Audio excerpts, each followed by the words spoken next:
જીહવાને માટે રસ એ આહાર છે, નાસિકાને માટે ગંધ એ આહાર છે, ત્વચાને માટે સ્પર્શ એ આહાર છે. ઇન્દ્રિયો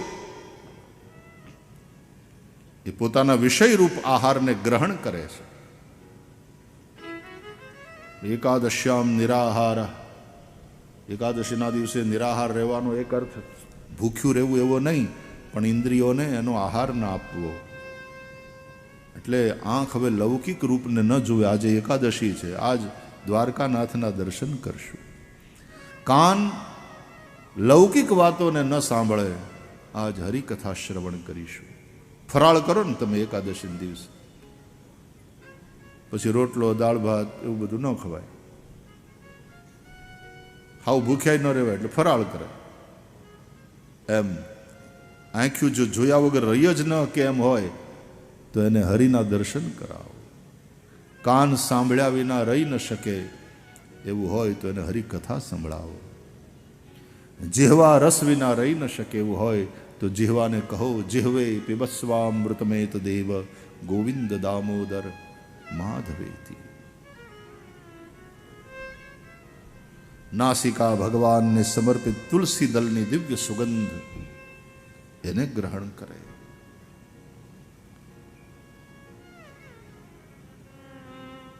તો ઝાડવા પણ બોલે. પેલો હાથી ખાતો તો એના માટે ઔષધિ હતી. નાસ્તિ મૂલમ અનૌષધમ, કોઈ વનસ્પતિ એવી નથી જે ઔષધિ ના હોય. તો સિંહ થકી જંગલ સુરક્ષિત છે, જંગલ થકી સિંહ સુરક્ષિત છે. ગામડામાં વયા આવે એટલે ગામડા સુરક્ષિત નહીં, અને ઓલા હાવજે સુરક્ષિત નહીં. પણ હવે શું થાય, આપણે જંગલ કાપવા માંડ્યા એટલે એ પછી બહાર નીકળે. હમણાં સિંહની ગણતરી કંઈક ચાલવાની છે ને, ચાલુ કર્યું છે. એટલે મેં કીધું ગીરના જંગલમાં જે સિંહ છે એની તો ગણતરી થશે. ગામડે ગયા છે એ બધાની ગણતરી કરવાની થાય છે. તમારે તો દેવકાની રાજુલાની આજુબાજુ બાવળની કેન્ટીમાં પડ્યા રહે. મોટરસાયકલ ઉપર જાતો હોય ને ગમે ત્યાંથી હાવજ નીકળે. કેમ છો નગા હતા, મજામાં એમ પૂછે. એલા હાવજ.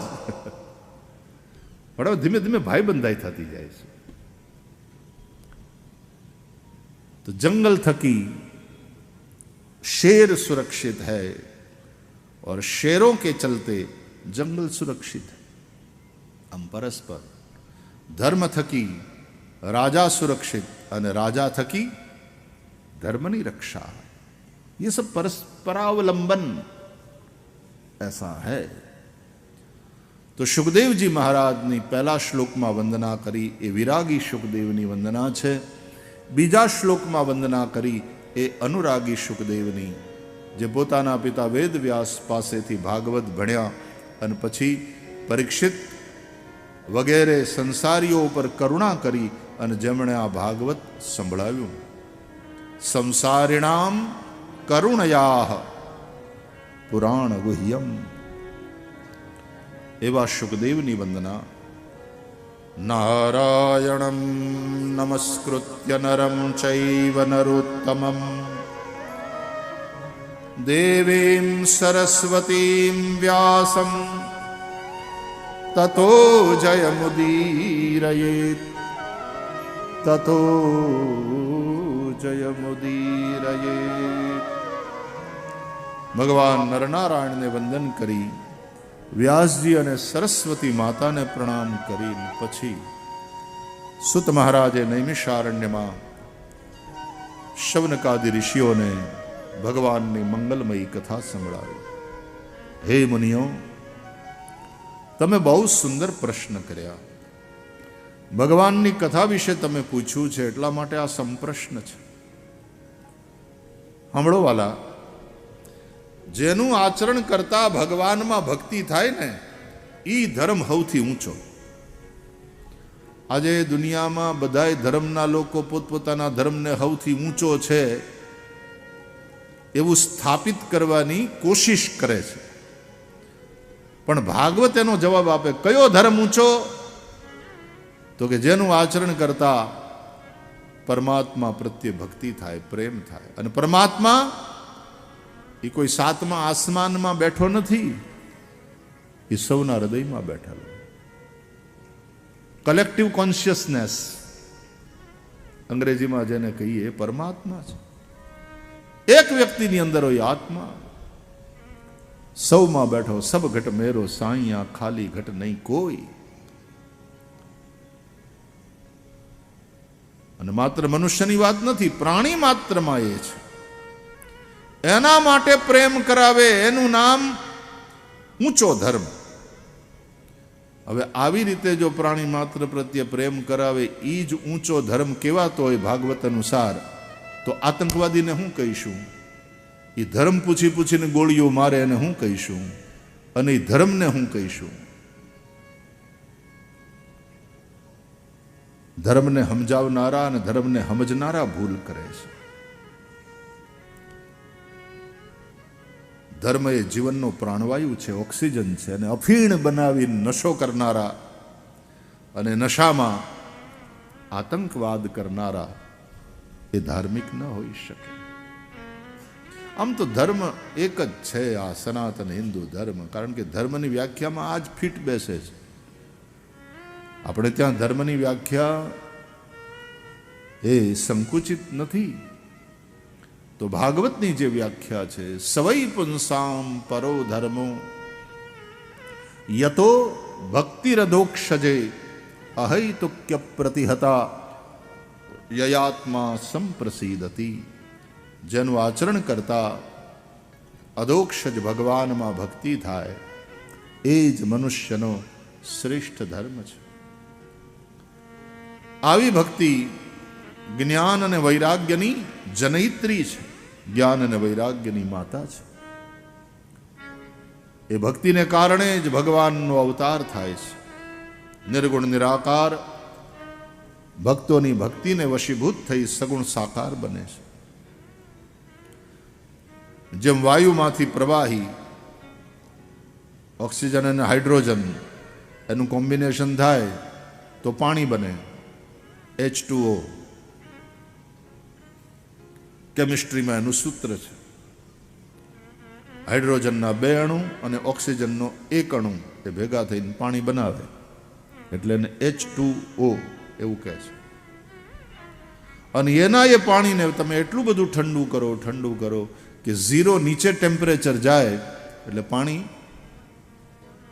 ફ્રીઝ થઈ જાય, જામી જાય, બરફ થઈ જાય.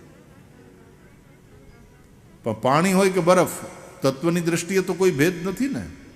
એમ જે નિર્ગુણ નિરાકાર પરબ્રહ્મ પરમાત્મા છે, એ જ ભક્તોની ભક્તિને વશીભૂત થઈ અને સગુણ સાકાર બને. નિર્ગુણમાંથી સગુણ બને, નિરાકારમાંથી સાકાર બને. અગુણ નહીં સગુણ નહીં, નહીં કછુ ભેદા. અગુણ સગુણ દુઈ બ્રહ્મ સ્વરૂપા. નિર્ગુણ સગુણ બંને બ્રહ્મ સ્વરૂપ જ છે. એવા ભગવાનના 24 અવતાર થયા, એની કથા ભાગવતમાં છે. સુત મહારાજ કથા સંભળાવે છે. ભગવાન પહેલો અવતાર સનત કુમાર, કૌમાર સર્ગ છે આપણે ત્યાં અલગ અલગ.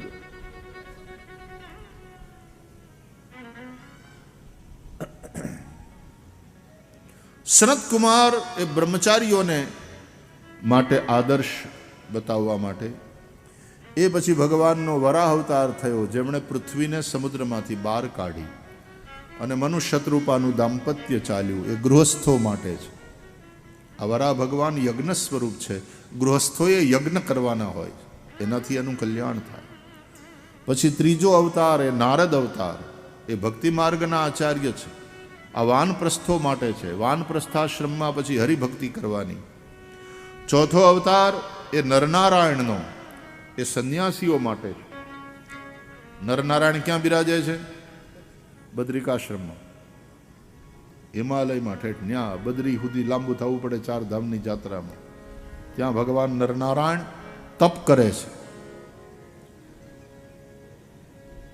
શીતલ મંદ પવન મંદ સુગંધ શીતલ हेम मंदिर शोभितम निकट गंगा बहत निर्मल बद्रीनाथ विश्वम्भरम।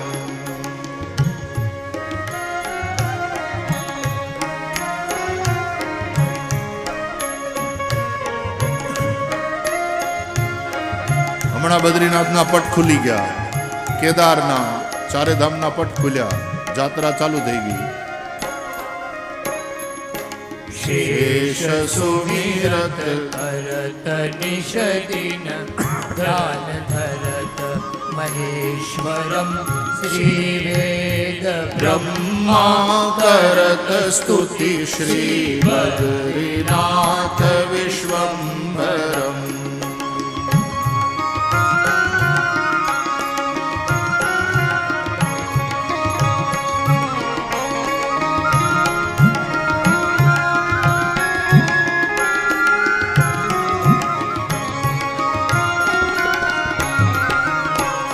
ભગવાન બદ્રીનાથ, ભગવાન નરનારાયણ ત્યાં તપ કરે છે. એ સંન્યાસીઓને માટે આરાધ્ય છે. આ ચોથો અવતાર. પાંચમો અવતાર તે ભગવાન કપિલ, સાંખ્ય શાસ્ત્રના આચાર્ય. છઠ્ઠો અવતાર અત્રિ અનસુયાને ત્યાં દત્ત ભગવાન, એમણે પ્રહલાદને, અલર્કને, યદુને જ્ઞાનોપદેશ કર્યો. સાતમો અવતાર રુચિ ઋષિને ત્યાં આકુતિ માતાથી ભગવાન યજ્ઞ નારાયણ પ્રગટ થયા, દક્ષિણા સમેત. એ કર્મ માર્ગને પ્રશસ્ત કરનારા છે. આઠમો અવતાર નાભિ રાજાને ત્યાં માતા મેરુદેવીથી ભગવાન ઋષભદેવ પ્રગટ થયા. એ જૈનોમાં પ્રથમ તીર્થંકર ગણાય.